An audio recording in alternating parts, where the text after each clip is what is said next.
Bonjour et bienvenue dans Super Smash Bros Delirium, l'émission de moveset pour Super Smash Bros qui s'éloigne des sentiers battus.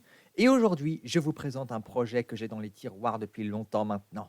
J'ai nommé la Semaine de Zelda.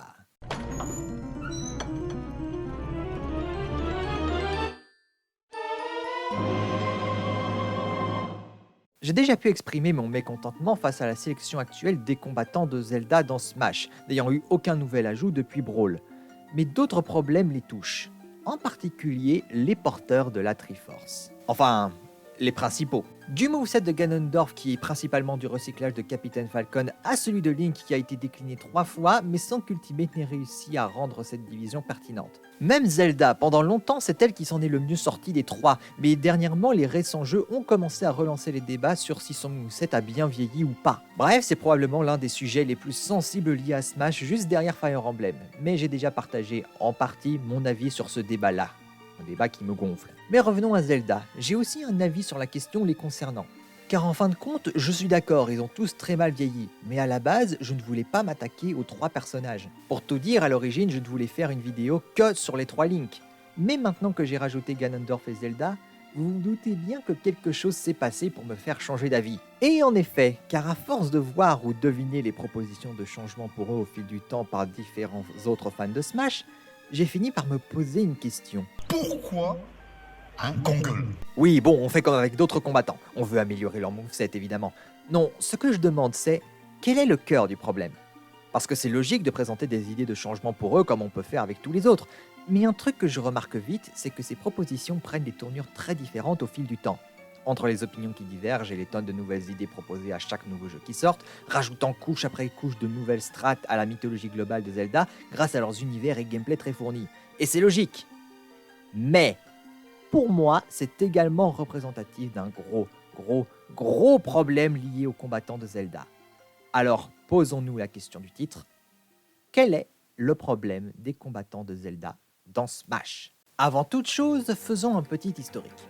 Tout commence avec le premier Smash Bros et son seul combattant issu de Zelda, Link. Dans un roster de 12 combattants, c'était le minimum. Il est principalement basé sur le Link de Ocarina of Time, se battant surtout à l'épée et utilisant en complément des objets de son inventaire comme des bombes et un boomerang, arme que cette version de Link ne peut pas utiliser, mais utilisable par d'autres Link, donc ça passe. Dans Melee, en plus du passage de 3 à 4 attaques spéciales donnant à Link son arc iconique, c'est là qu'on a le plus gros boost de nouveaux combattants pour cette série. Toujours basé sur les personnages d'Ocarina of Time, nous avons la princesse Zelda qui reprend à son compte les pouvoirs magiques que Link peut utiliser. Elle est également un combattant tag team avec son alter ego Sheik qui utilise des armes et techniques de ninja. Autre petit nouveau, Link enfant, en partie inspiré par le pitch de Ocarina of Time qui implique du voyage dans le temps, permettant ainsi de contrôler un Link en enfant ou en adulte, ainsi que Majora's Mask où ce Link enfant est le protagoniste, permettant ainsi de créer une déclinaison du moveset de Link mais en version poids-plume. La plus grosse différence, en plus de ses stats, étant son utilisation de flèches de feu, élément récurrent de la série depuis Ocarina of Time. Et pour finir, le plus mal adapté de tous, Ganondorf, l'incarnation humaine du démon Ganon, le grand méchant de la série dont le moveset est un décalque de Captain Falcon. Comment on en est arrivé là? Eh bien, Ganon a été confirmé comme le dernier combattant sur lequel l'équipe de Melee a travaillé, et sachant que le timing a été très serré pour sortir Melee, il ne pouvait pas faire mieux.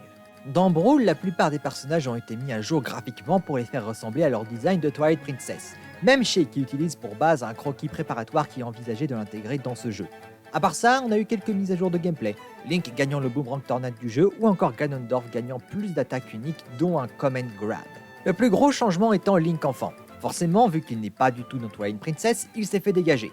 Malgré tout, Smash continue d'exploiter la niche qu'il occupait en créant le dernier nouveau venu en date, Link Cartoon. Similaire dans l'esprit, mais reprenant l'esthétique des jeux Zelda de la période de la GameCube et Game Boy Advance, et qui a continué d'être utilisé sur divers jeux DS. Entre autres. Dans Smash 4, le double opus sur Wii U et 3DS, tous les combattants de Brawl sont restés, bien que de nouveaux jeux intéressants sont sortis comme Spirit Tracks et Skyward Sword. Les principaux sont restés basés sur Twilight Princess. Le plus gros changement est Zelda et Sheik enfin séparés. Sheik continuant son archétype du ninja et Zelda gagnant une nouvelle attaque référençant Spirit Tracks. Enfin, Ultimate.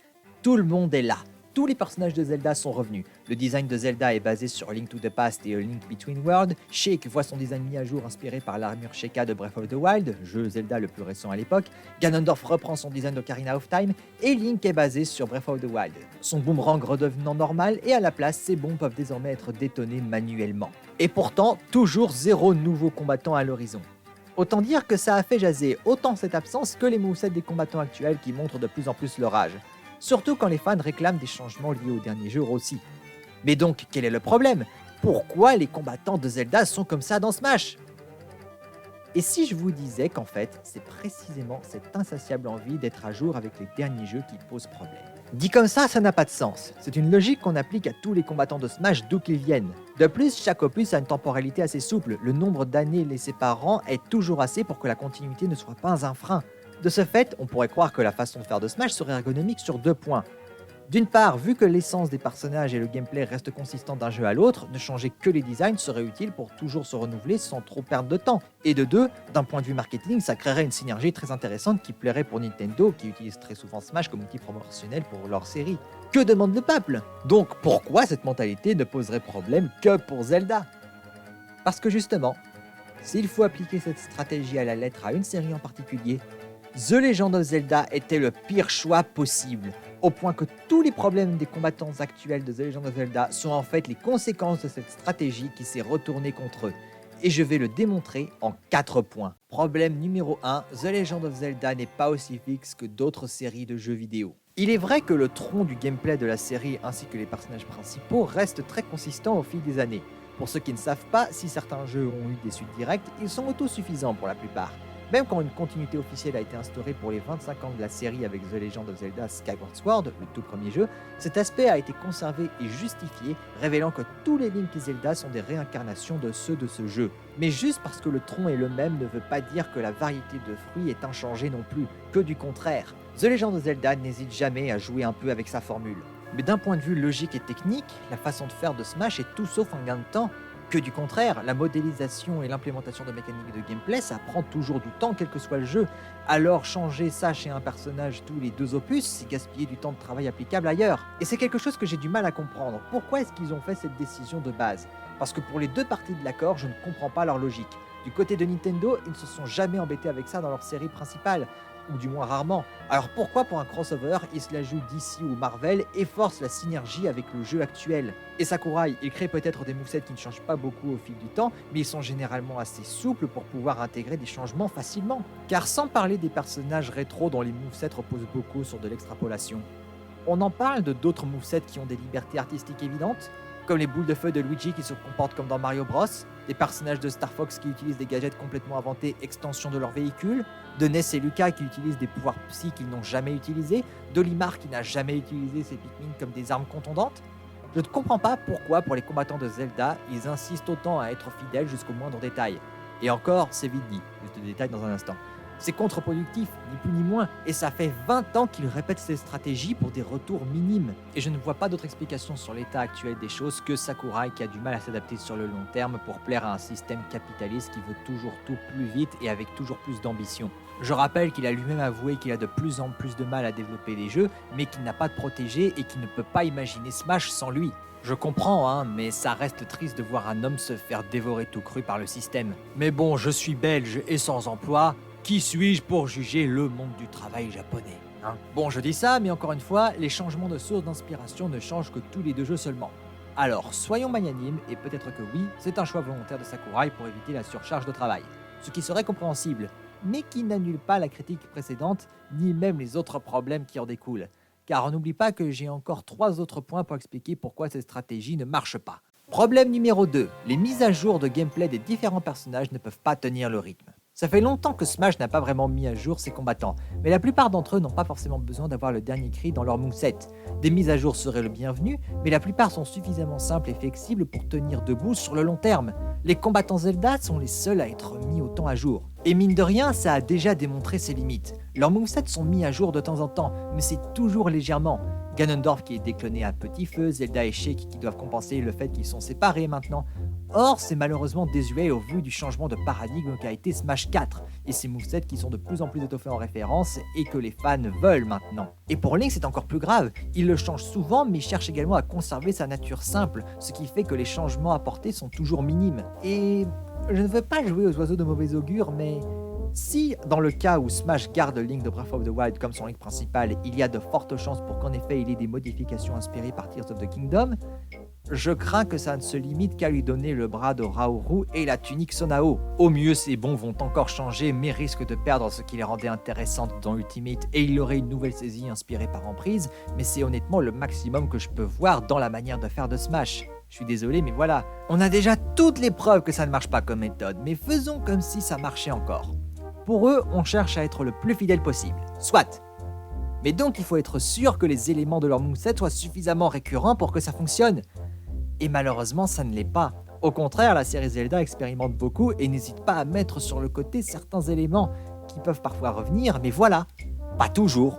Et donc, toute logique, les movesets des combattants Zelda en ont pâti sur cet aspect. Zelda par exemple, ses attaques spéciales sont les sortilèges de Link dans Ocarina of Time.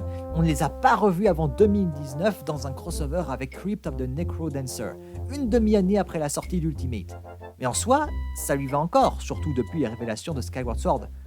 Mais il y a plus problématique, car à titre personnel, je ne crois pas que les changements tous les deux jeux du style graphique des combattants Zelda soient volontaires. Pourquoi dans Melee, leur esthétique et gameplay sont basés sur Ocarina of Time et Majora's Mask? Parce que c'était les Zelda les plus avancés techniquement parlant à l'époque. Wind Waker n'existait pas encore et il aurait tranché de toute façon. Twilight Princess ayant eu une double sortie sur GameCube et Wii, le changement était prévisible et fait sens. Mais entre Brawl et Smash 4, il y a eu Skyward Sword. Alors pourquoi il n'y a pas eu de changement? Eh bien parce qu'on a eu un doublé d'éléments récurrents de The Legend of Zelda qui ne sont pas là dans cet opus. D'une part, le boomerang. Il aurait dû être là, mais son fonctionnement différait tellement qu'ils en ont fait un nouvel objet. Et d'autre part, Ganon lui-même. Et oui, le grand méchant de la série n'est pas là. On a son ancêtre, mais pas lui. Et par conséquent, il n'y a pas de Ganondorf. Et on ne peut même pas dire qu'il n'y avait pas de signe annonciateur. À la limite, pour le boomerang, il n'a été absent que dans un seul jeu avant Skyward Sword, et on pouvait être pris par surprise. Mais Ganondorf, l'homme, n'a été que dans 3 jeux, 4 avec Hyrule Warriors, avant Tears of the Kingdom. Et si Ganon, le démon, était récurrent et l'est toujours, ça n'a pas empêché Nintendo d'expérimenter et de le remplacer quelquefois. La stratégie de l'équipe de Smash comptait sur la récurrence d'éléments qui ne l'étaient pas de base. Donc forcément, quand l'un manque à l'appel, c'est un grain de sable dans la mécanique. La stratégie n'était pas tenable. J'ai même envie de dire, elle a démontré ses limites des brawls. Pourquoi mettre Link enfant à la porte pour conserver le style graphique des principaux personnages de The Legend of Zelda si c'est pour créer Link Cartoon qui tranche encore plus? Ça démontre bien que la stratégie pouvait se retourner contre eux n'importe quand. Et ça, peut-être que l'équipe de Smash l'a enfin compris. Après tout, dans Ultimate, chaque combattant Zelda a un style qui rappelle un autre jeu. Elle a dû opter pour cette idée à cause du petit nombre de combattants pour maximiser la représentation de la série. Ce qui est bien, mais c'est un pansement, ça ne règle pas les 2 problèmes précédents. Et pour ce faire, elle doit arrêter de jouer au ping-pong sur les incarnations des porteurs de la Triforce principaux et créer des interprétations fixes. Mais auquel cas, la solution serait simple alors. Vu que Ultimate vient de briser le tabou de la cohérence stylistique, ça serait logique d'aller à fond de l'idée et de permettre à chaque personnage d'avoir leur propre design et de s'y cantonner, vu que ça permettra de mieux synthétiser ses combattants. Et de prime abord, je suis d'accord. Mais à force d'y réfléchir, j'ai fini par avoir un gros problème avec cette option. Et cela concerne Zelda, Link et Ganondorf. Problème numéro 3, le trio des porteurs de la Triforce ferait tâche s'ils étaient tous issus de jeux différents. Alors ok, choisir un Link, un Zelda et un Ganondorf différents, c'est la solution la plus simple et directe, mais ça crée une dissonance esthétique qui, en ce qui les concerne eux, pourrait poser problème. Ce qu'Ultimate a fait est du rafistolage. Si ça persiste dans les suites, j'ai peur que ça fasse plus tâche qu'autre chose. Malgré tout, il y a une deuxième option possible. Assurer une cohérence stylistique pour le trio Link, Zelda, Ganondorf seulement, et au-delà, tout le monde pourrait faire ce qu'il veut. Intéressant, mais ça pose un dilemme. Sur quelle incarnation se baser? En mettant de côté Wind Waker pour raison évidente, il n'y a que 3 options. Ocarina of Time, Twilight Princess et Breath of the Wild / Tears of the Kingdom. Et chacune a ses forces et ses faiblesses. Ocarina of Time est l'opus le plus important de la série après le premier jeu. Et en plus d'être un peu vieillot stylistiquement, ça forcerait Link enfant à être cantonné à son rôle et toute option pour le retravailler vient avec de gros inconvénients. Breath of the Wild et Tears of the Kingdom, étant dans leur propre continuité, offriraient le trio le plus libre de toute forme de contrainte.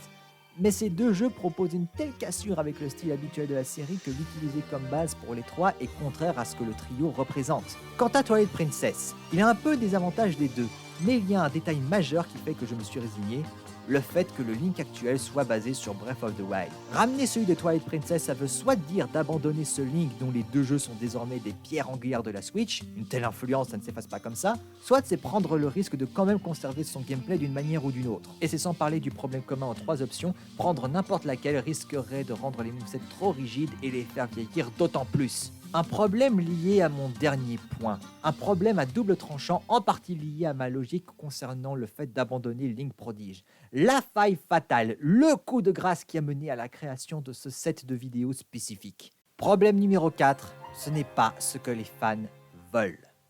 Jusque-là, j'ai expliqué les problèmes de la stratégie d'un point de vue technique, mais ça ne répond pas à une question. Pourquoi ont-ils délaissé tant de personnages intéressants de Zelda sur le côté? L'un n'empêche pas l'autre après tout. Et au bout du compte, je ne tire pas d'autre conclusion que à nouveau remettre ça sur l'envie d'être sans cesse à jour. Pourquoi? La réponse va pas vous plaire. Parce qu'en partant du principe que l'on peut changer le design des trois personnages les plus récurrents ad vitam sans trop d'efforts, en théorie, ça permet de ne pas avoir à se soucier de personnages inédits. En d'autres termes, cette stratégie servait de substitut à l'idée d'avoir de nouveaux combattants. Et c'est tout ce que je peux tirer comme conclusion, et même moi je ne suis pas satisfait parce que soyons honnêtes, c'est bête. Les fans sont investis dans Smash Bros et les séries qui y sont. Bon, pas toujours, et ça crée des énervements concernant certains. Mais pour un truc aussi futile qu'un jeu vidéo, je ne peux pas voir ça que comme un cas de les deux camps sont dans le tort et alimentent une mauvaise ambiance. Le truc c'est que Smash n'est pas dans une bulle. Elle aussi elle évolue. Et on a envie de voir du nouveau. Et entre autres nouveaux, il y a la question des combattants Zelda. La série est cruciale pour Nintendo et Smash a à peine gratté la surface des personnages qui pourraient faire de super combattants. On a un peu dépassé le stade de juste se contenter de Link, Zelda et Ganondorf. Il faut se renouveler. Et les fans ont beaucoup d'attentes et d'idées pour ce renouvellement. Cool en soi, mais qui révèle cet aspect double tranchant dont je parlais. Parce qu'il y a beaucoup d'opinions contradictoires au sein de la commune sur comment corriger ces personnages. C'est logique vu qu'on les traite comme d'autres combattants, et surtout Zelda, à force d'expérimenter, offre des tas d'options différentes et intéressantes pour les trois porteurs de la Triforce. Mais ça démontre bien que la commune n'est pas encore d'accord, et surtout les limites de cette manière de faire pour les combattants Zelda. D'abord Ganondorf, pendant longtemps les fans réclamaient qu'il utilise son épée. Maintenant d'autres veulent lui faire utiliser un trident. Changement que je ne trouve pas très pertinent. Mais il y a pire. Du côté des Link, les gens proposent d'intégrer plus de références dans leur moveset issus de leur jeu. Vu qu'ils sont trois, ils pourraient se le permettre. Mais ça implique que le Link principal reste le prodige qu'on a actuellement, ce qui marcherait sur le court terme s'il reçoit en effet des changements de gameplay inspirés par Tears of the Kingdom, mais je l'ai déjà dit, c'est douteux, et ça ne tiendra pas sur le long terme. Quant à Zelda, maintenant qu'elle commence à devenir jouable en solo, elle va potentiellement avoir plus de styles de jeu et de mécaniques sous la ceinture que celle qu'elle a dans Echoes of Wisdom. On ne peut pas se baser que sur ce seul jeu pour sa réinterprétation en pensant à court terme. Avoir un Link, Zelda et Ganondorf par défaut, forcément, ça créera des conflits d'opinion et pousserait les fans à réclamer les changements venant de d'autres jeux, voire des jeux plus récents. Surtout qu'aussi, il y a autre chose à prendre en compte, leur moveset actuel et faire en sorte de ne pas trop aliéner les fans déjà présents. On ne peut pas non plus jeter à la poubelle 20 ans de moveset comme ça. Au final, ça montre aussi que nous autres fans sommes coincés dans une sorte de statu quo également. Bon, c'était assez compact, mais synthétisons. Selon moi, le principal problème des combattants de The Legend of Zelda dans Smash, c'est qu'ils cherchent sans cesse à mettre à jour les porteurs de la Triforce pour coller au jeu récent tout en essayant, au départ, de rendre le tout cohérent. Stratégie à des fins promotionnelles et dans le but escompté d'alléger la charge de travail, mais intenable dans les faits pour 4 raisons. Numéro 1, constamment mettre à jour leur apparence et attaque, au contraire, fait perdre du temps applicable ailleurs. Numéro 2, elle repose sur le fait que le casting et les mécaniques de gameplay soient suffisamment fixes. Or, là où Smash est consistant, Zelda est très flexible et n'hésite pas à expérimenter et changer des choses dans sa formule. Et vu que moins de jeux Smash sortent en moyenne comparé à Zelda, elle ne peut ni tenir la cadence ni être synchro. Numéro 3, cette stratégie met à la porte tout un tas de potentiels nouveaux combattants, bloquant Smash dans un statu quo qui énerve de plus en plus les gens qui en attendent plus. Et numéro 4, le cœur de la représentation de Zelda repose sur les porteurs de la Triforce. Ils forment un tout, les baser sur différentes incarnations d'eux ferait tâche et aucune option qui n'harmonise le trio ne peut pleinement satisfaire tout le monde ni empêcher de les rendre désuets sur le long terme. Mais donc, Pour régler le problème, il faudrait que les movesets du Link principal de Zelda et de Ganondorf soient modifiés de façon à être autosuffisants et cohérents entre eux, ainsi qu'assez souples pour pouvoir intégrer de nouveaux ajouts de gameplay inspirés par les nouveautés de la série sur le long terme, dans le but final de permettre à de potentiels nouveaux combattants Zelda de faire ce qu'ils veulent. Tout ça m'a l'air bien complexe, vous ne trouvez pas? Et c'est le cas. Car la conclusion que j'ai tirée, c'est qu'en l'état, Smash s'est trop emmêlé les pinceaux et aucune des solutions hypothétiques ne pourra satisfaire qui que ce soit. Mais c'est là que vient le sujet de ma vidéo, car je suis là pour proposer une 5e solution, celle qui libérera tout le monde de ce poids handicapant, et une solution qui pourtant était sous nos yeux depuis tout ce temps. Vous remarquerez que j'ai pas mal épargné Sheik dans cette critique, et pourtant j'admets volontiers que je lui ai envoyé une pique il n'y a pas si longtemps que ça. Mais en vrai, ça vieillesse relative est tout ce que je peux lui reprocher, et je peux parler de l'alter ego de Zelda comme les autres combattants de Smash, car Sheik repose sur un concept tout bête, le fait qu'il, elle, je sais pas, est une ninja. Son moveset n'a qu'une référence évidente à Ocarina of Time, tout le reste est inventé, et ça lui a réussi car justement il a le mieux vieilli des 6. Et c'est ça la clé, il faut se libérer des chaînes de la continuité. Et pour cela, il faut une refonte radicale du trio Link, Zelda, Ganondorf. Et comment? En faisant ce que Smash a fait à Sheik et aurait dû faire avec eux depuis le début. Assumer qu'ils n'ont aucun lien clair avec aucun jeu. Autrement dit, on va créer un trio de porteurs de la Triforce exclusif à Smash. C'est pour moi la meilleure solution. Ça permettrait de les rendre plus souples pour intégrer les changements voulus, vu qu'ils ne viendraient d'aucune continuité. Ils seraient des toiles vierges sur lesquelles on peut coller plus facilement les mises à jour que l'on veut, et enfin les traiter comme ils auraient dû en tant qu'adaptation de personnages pour Smash Bros. Et pour commencer, qui de mieux que le plus mal adapté de la sélection du jour? Ou de la semaine plutôt.